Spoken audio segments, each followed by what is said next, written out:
where heads of state, sports, entertainment, and political celebrities meet. You're listening to Armstrong Williams. And welcome back. Sex sells, and everybody knows that. You go on any billboard, and people are 1/3 clothed, if that much. Open any magazine, everybody's half naked, and they're airbrushed half naked. Mm-hmm. So Madison Avenue, among others, helps to make it easy, popular, and people are exposed to it. But what happens to the young people who can never attain this Madison image, and people laugh at them and make fun of them if they're fat and out of shape, unattractive? What does this do for their self-esteem and their own self-worth? What a great question, because it makes their self-worth crummy, and it makes getting into a relationship even more difficult because they don't know how to do it. They have a false image, and they don't have the tools. As a parent, how can you help your children to avoid some of those pitfalls because they're surrounded by it? How can you help to protect them from it? Well, there are a number of things you can do. One, you can turn off the TV. That's the biggest thing you can do, and you can monitor it. I think you can maintain communication with your children, which is something, unfortunately, few parents do. And I think sex education comes from the parents, not from what's out there.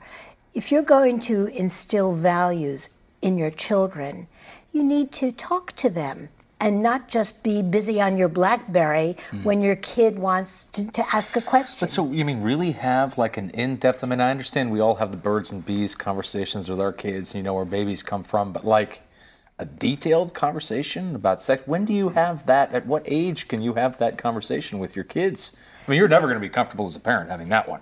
Well, I don't think. You know, kids are really amazing. If you give a kid the space to tell you what he or she is thinking and thinks that you are listening, kids will open up to you. And they'll usually open up in small questions.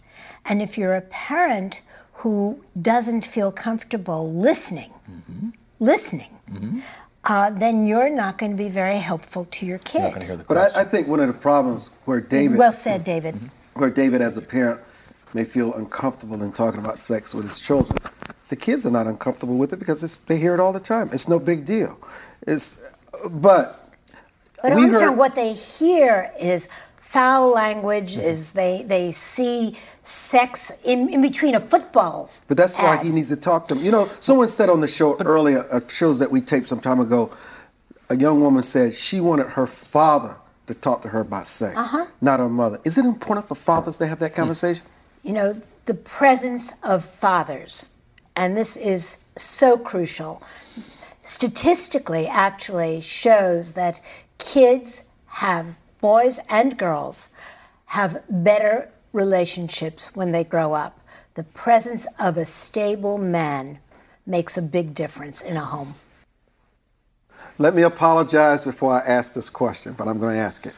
What is the recipe when you do have sex with your girlfriend or your spouse to make it really good, so she'd really want nobody else?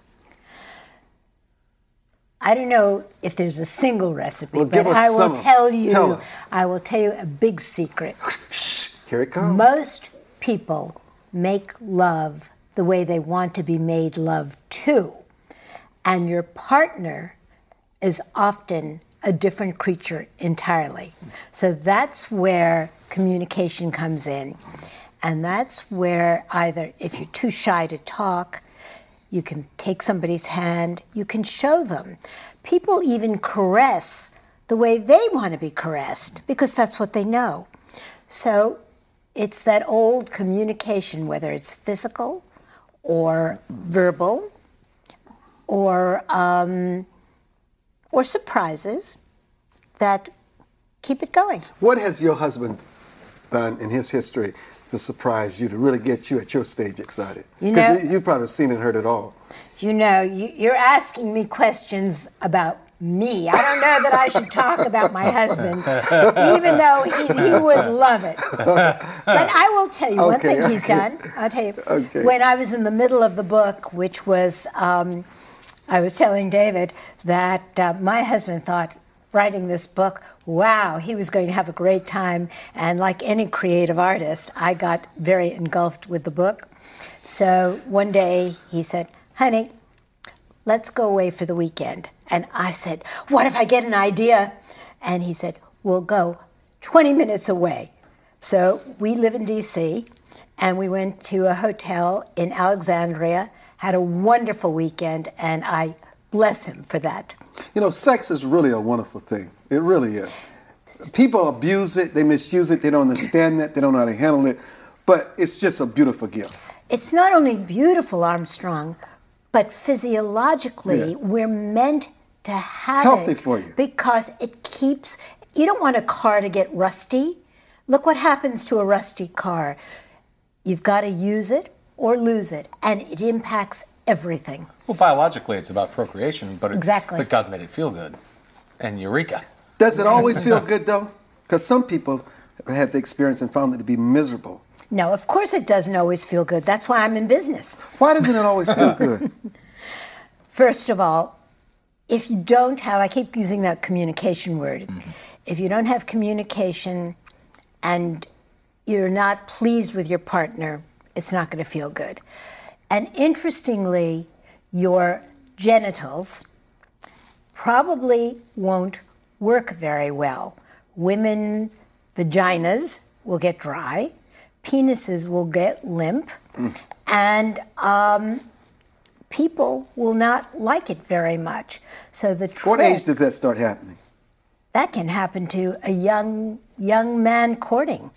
Really? Well, by today's standards, Hugh Hefner says that it doesn't matter. He's got a big pile of blue pills and away he goes. So from that standpoint, but sex is between your ears, right? Most important sex muscles between your ears? Absolutely. And what Hugh Hefner doesn't tell people is 30 to 40% of men stop using that little blue pill because without desire, again, communication, the rest of the equipment doesn't work. What happens? It flows from your brain to your heart to your genitals. What happens when a man in a marriage becomes impotent?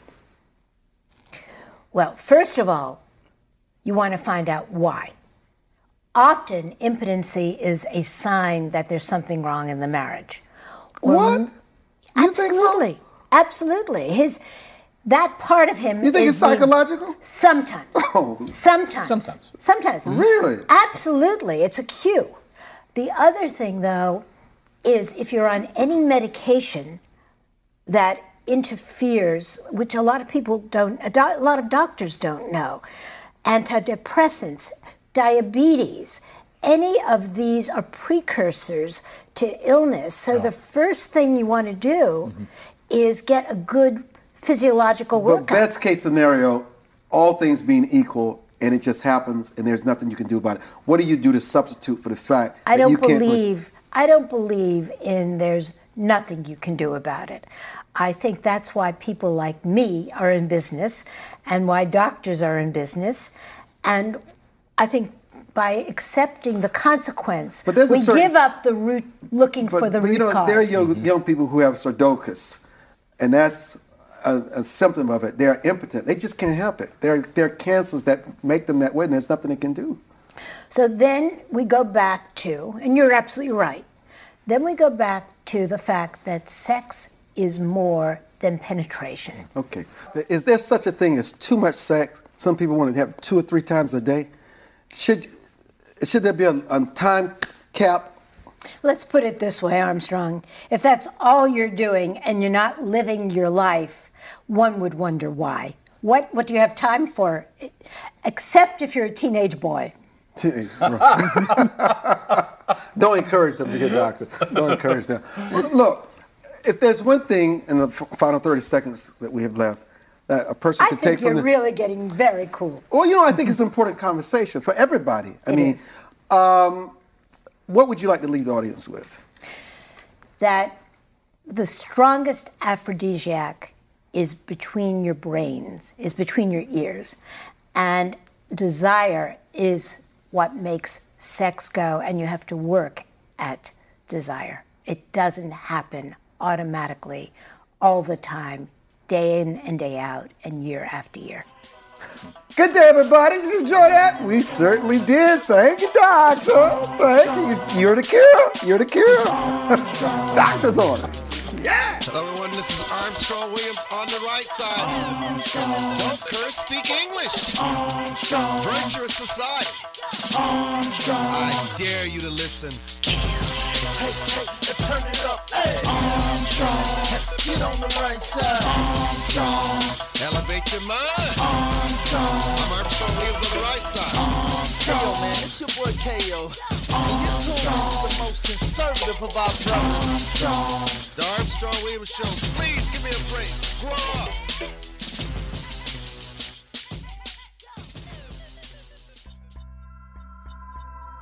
For more information on the Armstrong Williams Show, please visit us at www.armstrongwilliams.com. There you'll find our syndicated column archive, and be sure to tune in daily to his live streaming radio broadcast from 4 to 5 p.m.